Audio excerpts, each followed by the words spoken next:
X-ray এখানে হলো না, এখানে বললো যে এক্সরে মেশিন খারাপ আছে।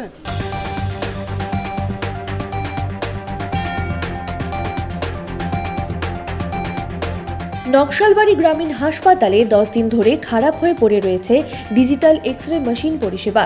এক্স-রে মেশিন খারাপ হওয়ায় বাইরের বেসরকারি হাসপাতাল ও বাইরের দোকান থেকে এক্স-রে করাতে গিয়ে বহু অর্থ ব্যয় হয়ে যাচ্ছে। এর জেরে সমস্যায় পড়তে হচ্ছে রোগীদের।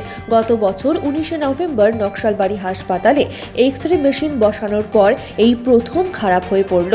আর এর জেরে অসুবিধায় পড়তে হচ্ছে হাসপাতালে আসা বিভিন্ন এলাকার রোগীদের। হাসপাতাল সূত্রে খবর, প্রতিদিন বিনামূল্যে 35 থেকে 40 জনের এক্স-রে করানো হয়। বাইরে থেকে করাতে গিয়ে কোথাও 250 টাকা, কোথাও আবার 500 টাকাও লেগে যাচ্ছে। দ্রুত এক্স-রে মেশিন পরিষেবা স্বাভাবিক করার দাবি জানান রোগীরা। অন্যদিকে নকশালবাড়ি ব্লক স্বাস্থ্য আধিকারিক ডক্টর কুন্তল ঘোষ সংবাদ মাধ্যমে টেলিফোনে জানান, 3 থেকে 4 দিন আগে মেশিন খারাপ হয়েছে। সিআর সিস্টেমের জন্য এই অসুবিধে। ইঞ্জিনিয়ারদের জানানো হয়েছে, দ্রুত পরিষেবা স্বাভাবিক করার আশ্বাস দেন তিনি। নকশালবাড়ি হাসপাতাল মূলত নকশালবাড়ি, খড়িবাড়ি সহ পানিঘাটা এলাকার প্রায় 100 গ্রামের মানুষের উপর নির্ভরশীল। এক্সরে এখানে হলো না, এখানে বললো যে এক্সরে মেশিন খারাপ আছে, বাইরে থেকে করতে হবে। বাইরে করেন? হ্যাঁ, কত টাকা লাগে? এখানে হলো 250 টাকা। কেন হাসপাতালে মেশিন কি বলছে?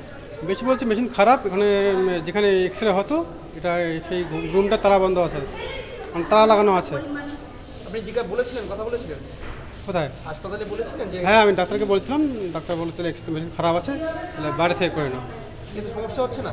সমস্যা তো অবশ্যই হচ্ছে, যারা গরিব মানুষ তাদেরকে হয়রানি হতে হচ্ছে, টাকা লাগছে বাইরে করতে গেলে।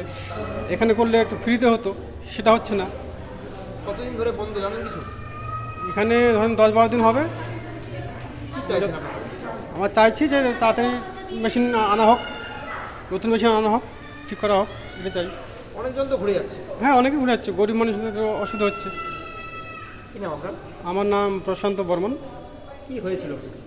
আমার ওই বাচ্চাটার এক্সরে কোনো भी इंसान बीमार होके हॉस्पिटल में आते हैं ना, उन लोगों को लेकिन ज़रूरी क्या होता है, एक्सरे और ब्लड टेस्ट भी 2-3 एक होता है। लेकिन इधर एक्सरे मशीन अच्छा नहीं है, वो ख़राब हुआ है बोलते हैं, बाहर पड़ते हैं। जो भी पैर का है, चेस्ट का है, पेट का है, कोई भी है वो बाहर जाना पड़ता है। ठीक है, नॉर्मल इंसान तो जा नहीं सकते हैं, पैसा वाला तो जा सकते हैं, लेकिन नॉर्मल इंसान के गरीब दुखी लोग तो नहीं जा सकते हैं।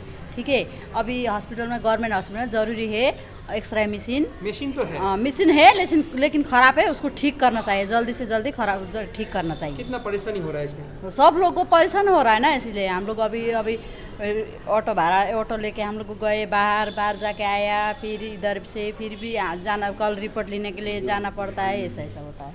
क्या मांग है आपका, क्या चाहते हैं? होना चाहिए, ज़रूरी है वो मशीन, जल्दी से जल्दी ठीक करना चाहिए, नहीं तो नया मशीन लेके रखना चाहिए। क्या नाम है आपका? मेरा कल्पना खातिर लोहागढ़ से आगरा। क्या समस्या था, क्या हुआ? मेरा ये चेस्ट पे पेन था, इसके लिए इधर एक्सरे करने के लिए आया था। अभी इधर तो मशीन ख़राब है, तो हम लोग ने प्राइवेट में जाके किया, उधर में पैसा लिया 300 लिया। तो हम लोग तो गरीब इंसान है, इधर ही ठीक होना है ना मशीन। अस्पताल का मशीन क्या खराब है? ख़राब है बोला। कितने दिन से खराब है, कुछ बोल रहे हैं? वो तो कुछ नहीं बोला, लेकिन ख़राब है बोला। तो इसमें तो बहुत परेशानी हो रहा है। जी, परेशानी तो हो रहा है, बहुत लोग तो घूम के जा रहा है। जी। क्या चाहते हैं आप लोग? अभी ठीक मशीन होना चाहिए, मशीन ज़रूरी है, क्योंकि गरीब लोग भी आता है। सुप्रिया बोमजा।